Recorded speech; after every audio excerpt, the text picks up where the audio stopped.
Hey, welcome back to Design to Survive.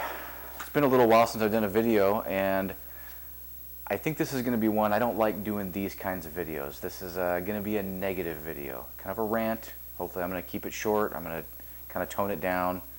Done a couple of takes here. I want to kind of get this concise and to the point and not belabor it too bad, not make it too negative. But the video, the reason why I'm wearing this particular jacket is because the video is going to be on this jacket. Now, this is a Mountain Hardwear, as stated in the title. This is a Mountain Hardwear Alpen Plasmic jacket, and you know it's pitched as a jacket that's meant for kind of mountaineering, hiking. You know, you're in an alpine environment and you have a rainstorm or a snowstorm that comes in, and you put it on. Waterproof, breathable shell, lightweight, you know, packable, that kind of thing.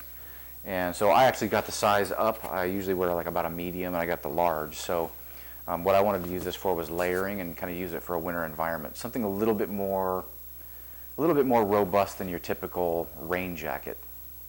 And so I've had it since about the fall. I think I got it in September or October. Hot summer, so I didn't use it until a couple months in. And you might have seen it in a couple of videos. I've been wearing it off and on, not a lot, but off and on for the last, you know, few months. So, yeah, and honestly, I like Mountain Hardwear stuff. I actually wearing the Mountain Hardwear Piero pants right now, and I've had Piero pants for about 5 years now. I have my first pair still.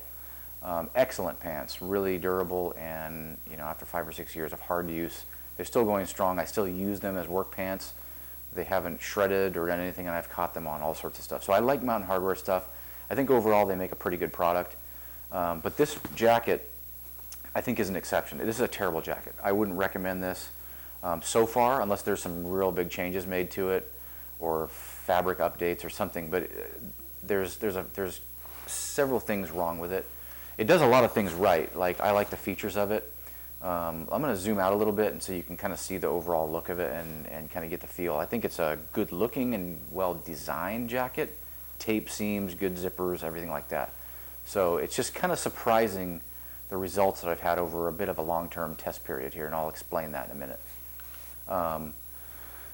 But basically, here's the jacket. You got your waterproof zippers right here. These are cool. These zippers work really good for backpacks because you can always, when you have the straps over them, you can always, you know, get to them very easily right here. And you know, I do carry my little mini trauma kit in here. Oh, something else is in there. Got my little mini trauma kit. Usually have that with me, and it's really light. And that fits in there nice. The zipper right here is a waterproof type. YKK zippers, good zipper pulls. You know, it looks like a good item. You know, I picked it up. I thought it looked high quality. Got a decent deal on it. Retail on this, I believe, is around $180, $190, I think. $180. Might be a little less now because it's been out for a little bit in the end of the season. But, so it's kind of a mid-range. I wouldn't call this a cheap jacket by any means. You're talking upwards, you know, almost $200 for a kind of a glorified rain jacket / windbreaker. So the design's good, you know, a little bit big. I can layer it, fine. You know, I thought, hey, this is going to work out great. But there are some problems with it. I'm going to illustrate those pretty quickly for you right now, and I have my little test kit over here, and I'm going to show you that in a minute. Simple water bottle. I'm going to spray a little bit, like a light dusting on this, and I'm going to show you what happens. I don't know if you can see this. Now, keep in mind, I don't usually do this, but I called the factory and I asked them, you know, is this supposed to shed water? Because it's just not. And they said, oh yeah, no, it's supposed to shed water, but you might want to waterproof it again. You know, we recommend doing that, you know, 2 or 3 times a year. I said, well, that's nonsense. You know, I just bought this thing, you know, a couple of months earlier. I hadn't hardly used it. It was brand new, basically. And it was never waterproof from the beginning. I can guarantee you that. Nonetheless, a couple of weeks ago, I did, you know, full disclosure, I took the advice. I hit it with some, I had some Nick Wax I had some Nick Wax spray, and I, you know, applied it, put it in the dryer, did all the whole, you know, process that you're supposed to do. So I did make an attempt already to waterproof it after the factory, but it's in almost new condition still. So here is the results. So let's see. Let me just spray a little dusting here. Not too bad. You can see, well, it's kind of starting to know if you can see that. I'm going to spray a little bit here. Okay, it does bead. You're saying, okay, it beads a little bit. Now, this is not a lot of water here. Okay, let's just let that sit there for a second. You know, around here, we're living in Oregon, we get rain nonstop, so we get a chance to test this out all the time. And you know, let's just say you get hit with a little bit. I'm going to kind of try to. So let's let that. Okay, now let that sit for a second. So I'm not generating any body heats, really. I mean, not much. I'm not sweating or anything, so it's not going to exaggerate this issue. Just let that sit, and this is real time. You know, let's just give it a fair shot. So you're shaking that off of there, getting hit. And I haven't rubbed on, you know, I haven't done anything to it here. You can kind of see this now. I'm just going to let that sit, but basically what happens is, and you'll see it when this kind of dries off. You can kind of already see it. I can see it, but I don't know if you can.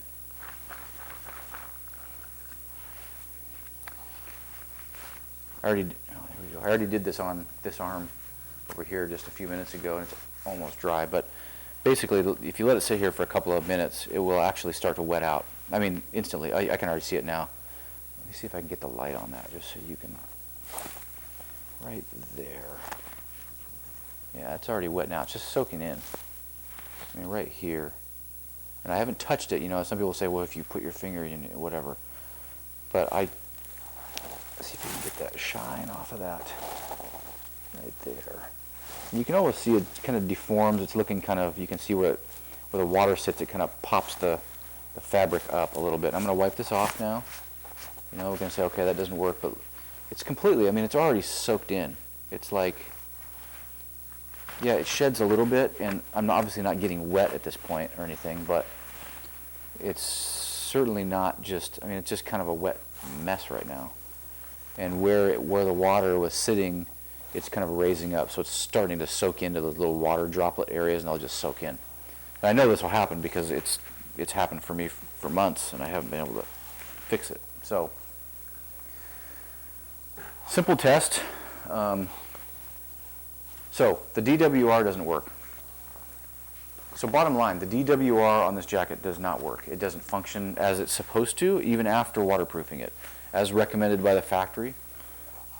Tried it, gave it a shot. You know, maybe there's some better stuff out there on the market. Maybe I'll try it some more. But ultimately, you buy an almost $200 jacket, and you have to invest another, what is it, 12, 15 bucks for tech wax, you know, some sort of tech wash and high-end nick wax. I mean, stuff's like 15 bucks, and you end up spending them $7, $8 to waterproof one jacket. So, you know, you shouldn't have to actually waterproof a waterproof jacket right after you buy it, I don't think. Next part of the equation is the breathability. This is waterproof and breathable fabric, as they say right on the website. It's called DryQ Evap technology. It's got little logos in there. It's got these kind of diamond pattern, honeycomb pattern type stuff that's supposed to take your sweat and disperse it over the area, and then the air, the breathable part of the fabric, is supposed to lift that away and keep you really dry and warm, and everything's supposed to be nice. It doesn't work at all. Actually, this stuff is some of the most clammy, wet feeling material I've ever actually owned. And it is tape seams. I think what's happening is, if you're just getting water on you and rain is coming down, it's soaking in, I don't think that's actually going to get you wet. I think that there is enough of a barrier, and this is 2.5 layer fabric, I think. I think it's going to block it, and you're probably not feeling the actual wetness from the rain on the outside or the snow or whatever. But then if you start working up, you start moving at all and you start sweating, then you take this off after you cool down a bit, and it's just covered. I mean, it's just completely moisture in there. So what happens is you start sweating, and this saturates with water. Then your evaporation, the evaporation technology is not able to work. It's not you can't evaporate anything when it's completely soaked. So that's what's happening, and then you end up getting really wet and cold. And keep in mind, and so you say, well, okay, fine, that doesn't work. It looks really cool. Sure, it looks cool. It'd be a nice windbreaker. It's not a windbreaker. This is not a windbreaker. The breathability part, meaning it feels porous, like it doesn't feel like there's anything on as far as insulation value. This gives you 0 insulation value. It doesn't block wind. It's not pitched as a windbreaker. It's breathable, and it feels colder, which I guess is normal. But when you couple that with fabric that soaks up water, is breathable, and it also does, or is breathable in the sense that it lets air go through it, and it doesn't let air get out, you get like the worst of all worlds. So I don't know if this is a defect. I don't know.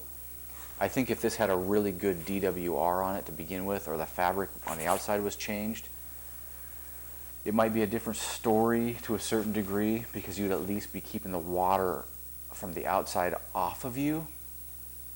It doesn't solve the problem of the evaporation on the inside. It's still very, very clammy, but I think that that's exaggerated by the fact that it doesn't shed water. So it's a disappointment, really. I'll still use this jacket. I can't take it back. It's too late. I bought it too early in the season, really, to take it back.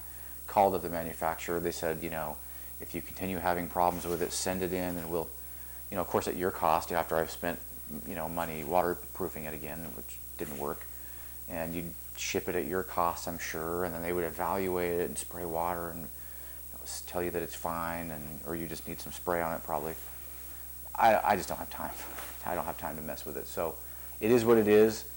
Terrible jacket. Looks good. If you're all about looks and you want a clammy, wet feeling, not waterproof, doesn't shed water, really cool looking jacket, this is the one to get. If you want something that actually works, don't get this jacket. Get something different. I think this is a direct knockoff. From what I can tell, it looks like a direct knockoff of the Marmot Precip, which would probably be a good option. It's about $80 less, and from what I understand, people love it, and it's a really highly rated jacket. I'd like to compare the two. I mean, I have one of my friends that I work with bought the Marmot. It's the step up from the Precip. It's a lighter weight jacket, featherweight, and he said he didn't have any problems. He took it on a mountain hike and got it wet in a big rainstorm. Right after that, he was able to blow the water right off of it, and he stayed dry. So I wouldn't have that luck with this jacket. It just wouldn't do that. I can tell you that right now. So a good option, maybe get something different. I don't know if, maybe it's just the type of fabric. I know there's like 3 different grades of this DryQ technology, and they're trying to compete with the lightweight versions of Gore-Tex, and I think there's some proprietary stuff that's going on with the Event is the technology that I think they partnered with, but I don't think it's with this stuff. I think it's with the DryQ Elite. Then you're getting into $300 or $400 range, and you might as well just get Gore-Tex. Just cut to the chase and get something that works. So, too bad on that. Bummer. Not good. We will use that sparingly. Like I said, I like Mountain Hardwear stuff. I have the Piero pants on right now. Always used them. Had them for 5-6 years, and they're just excellent. So, always a fan. Well, not always a fan of Mountain Hardwear, but for the most part, I really like Mountain Hardwear stuff, and I hope they get that fixed. It's a disappointment. It's a lot of money out of my pocket. I'm not a super wealthy guy. I try to be careful on what we spend our money on, and try to get quality gear. That's not it. Don't get that. So I hope this helps. If you're thinking about getting into something like that, maybe that narrows your decision down. I'd stay away. I'd steer clear of it. Get something else that's more reputable, has a better rating. But that's my 2 cents. If it matters, if it doesn't, take it for what it's worth. I'll talk to you guys next time.